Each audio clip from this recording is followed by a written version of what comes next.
What is up, y'all? It is KBC, and you are on my Mocha Modesty channel. So I have a thought for you all.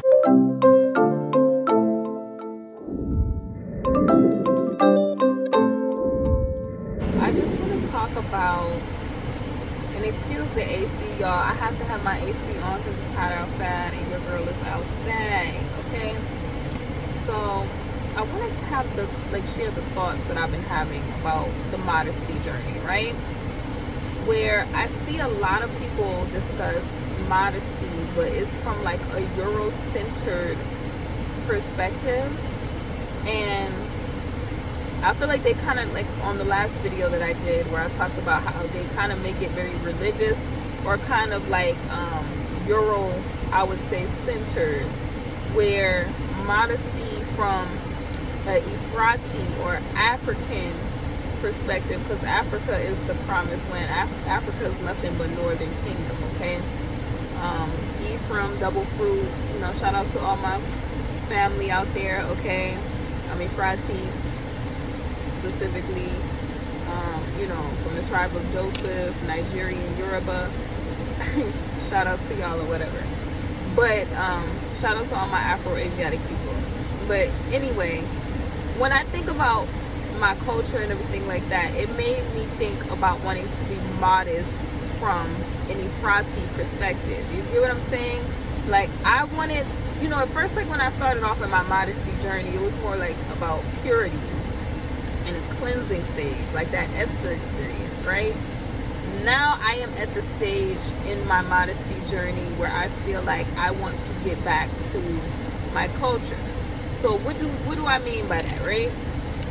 I mean that our people in their natural environment of like Ifrati, their perspective of modesty is totally different from other parts of the world. You get what I'm saying? Like, I'll give you guys an example.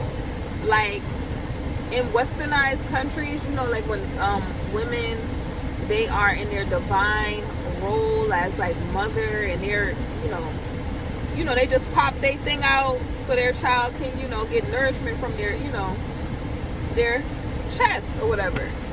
And it's just like, it's so demonized. Like you see people, it's so improper, but it's like, it's a very modest thing to do. You get what I'm saying? Because before Ifrati or Africa was, the land of Afri was colonized, you got to think about it. We were like very much in a natural environment. Like women, like they would wrap themselves in different fabrics. You would have your baby wrapped around you. I want to get back to naturalness. What Yah actually intended. You get what I'm saying? I'm tired of the modest perspective from like a Eurocentric kind of Victorian look to it. You get what I'm saying? Like, I don't want that Beulah Baptist modest look. Excuse me. And if that's what you want, that's what you want. I'm not doing it like for a religious perspective. I'm doing it to get back to my heritage and to get back to my culture. This is like a spiritual journey. Like I said, when I first started off, it was for like purification purposes. And that's why I was telling y'all, like, different things I was going through. I was telling y'all what the Most High was instructing me to do and the benefits of it for you all. Like, when he's delivering you from stuff, he may ask you to stop doing stuff. Like, I talked to you guys about, like, how I stopped wearing human hair and stuff like that. How I, had to wean myself off of certain stuff or whatever. The only reason I even have braids now, which this is not even made from human hair, but I prefer, if I do get braids, Brazilian wool. But the only reason that I'm, even having braids now or passion twists now is because I'm trying to grow out my hair from a whole mishap. That's a whole different story. Oh. But typically, like, still have my head covering on. But I wanted to, like I told you all, get back to the culture. Like, before they came, like, our curves and stuff, it was normal. Like, why do we now have to I was looking at this guy. He was on social media. His name is Solomon, I think Bucci. I'm like, y'all let me know if y'all know who he is or whatever. But I think he's like I think he's an African social media influencer, and I think journalist too, if I'm not mistaken. But he made a post, and the post was so good, and it made me think about this topic. The post was literally about shaming women who are more curvaceous, and making them feel like they're not modest when they wear certain things, because it's like no matter what they wear, if you have curves, it's gonna be there. Like when I have on certain stuff, whether I get like a bigger size or not, areas that I have curves is still gonna be there. So that's what I'm saying. Like with the modesty journey, I want to get back to modesty from Efrati perspective, an African perspective, not the Eurocentric perspective, because the Eurocentric perspective put women like our sister Sarah Bartman on display for her curves, and made it seem like our women were savages for being curvaceous and stuff, and that was something that was natural to us. That wasn't something that wasn't modest. You feel what I'm saying? Alright guys, so like I was saying, like with the Sarah Bartman situation, she was a very curvaceous lady. I'm sure she was a very sweet lady, but yet from a Eurocentric perspective, her body was objectified to where they put her as a sideshow. Like, because they had the thought process that because like certain women, like Efrati women or African women in their natural environments, how we were, they demonized it, and I would say I'm gonna use hypersensualized us, and made us believe that something was wrong with us. You know what I'm saying? So when you guys see me like on my modesty journey now, like you guys are gonna see me like with a lot of Ankara prints, a lot of things that go back to the culture. You get what I'm saying?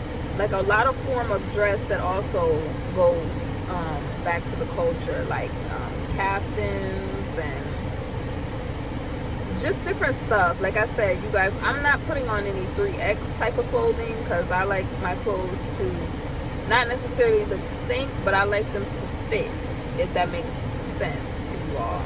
But it still could be a nice kind of classy perspective, but still have the roots of our culture. You know what I'm saying? Like I'm not putting a turtleneck on and stuff like that, and it's 100-degree weather and stuff like that where I am, and like, I'm not doing stuff from like I said, a Euro perspective. Not to say that wearing a turtleneck is wrong or anything, because everybody has their different, like I said, take on modesty. Mine is just not the Beulah Baptist interpretation of modesty.